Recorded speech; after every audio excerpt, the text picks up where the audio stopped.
আসসালামু আলাইকুম প্রিয় বন্ধুরা, দেখুন সংসদ ভবন বাংলাদেশের একটা অন্যতম জায়গা।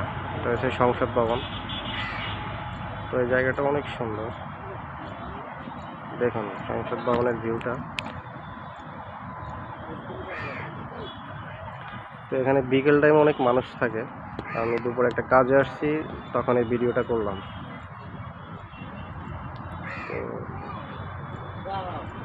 তো দেখুন, যারা ঢাকায় আসেন অবশ্যই সংসদ ভবন, স্মৃতিসৌধ এগুলো ঘুরবেন।